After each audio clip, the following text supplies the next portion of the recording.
Hello everyone, today we're taking a quick look at Anora. This was written and directed by Sean Baker and stars Mikey Madison and Mark Adelstein. Madison plays the titular Anora, though she prefers to go by Annie, a sex worker in Brooklyn. One night, working in a strip club, she is introduced to Vanya, played by Adelstein, the son of a wealthy Russian oligarch. He takes a liking to her as she is the only dancer in the club who can actually speak Russian, and he hires her for multiple sexual encounters. Boy has stamina. Ultimately, Vanya decides he wants more than just a business relationship, and he and Annie end up eloping in Vegas. Marrying a prostitute does not sit well with Vanya's family, who send multiple hired goons to convince him that getting an annulment is in his best interest. And when the hired goons show up, things start to get messy, though not in the way I expected. I had heard some good things about this movie going in. It is the first American film to win the Palme d'Or since The Tree of Life, which I was not a huge fan of, but I did like Anora very much. I don't believe I've seen all that much of Madison going into Anora, but damn, she was good. Annie is headstrong and stubborn and determined, and she will bite your face off if you cross her. And Madison plays this character as if she came out of the womb without a fuck to give. There ain't no damsel in distress in this movie. You'll be in distress if you have to deal with her. Adelstein was very funny, has good comedic timing, but the character is also kinda pathetic. He is very immature and one of the idle rich, and really wants nothing more than to just party and play video games and spend his parents' money and have lots of sex with Annie.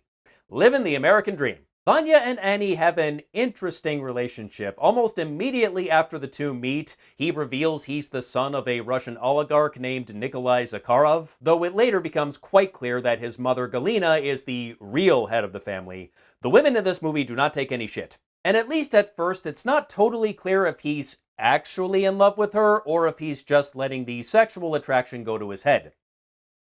I'll let you decide which head. Likewise, I'm not sure if she's actually in love with him or just letting the money go to her head. And when the hired goons show up to try to convince Vanya and Annie to get an annulment, this is where the movie surprised me. When those scary Russian and Armenian henchmen showed up, I expected this movie to take a very dark turn, and instead it basically turns into a comedy of errors. Because while they look intimidating, they aren't actually bad people, they're just hired to do a job and trying to do it as best they can, and Annie is not about to make it easy for them. This leads to several very funny moments as they are trying desperately not to hurt Annie, but she is very much trying to hurt them. I did have some minor issues with the pacing in the latter half of the film. After the hired goons show up, Vanya's first reaction is to just run the hell away, and they spend a good chunk of the movie trying to track him down, and that got a little repetitive. There are only so many times you can have them go from place to place, repeatedly asking people, have you seen this man? Have you seen this man? Have you seen this man? We get it. Can we please move on?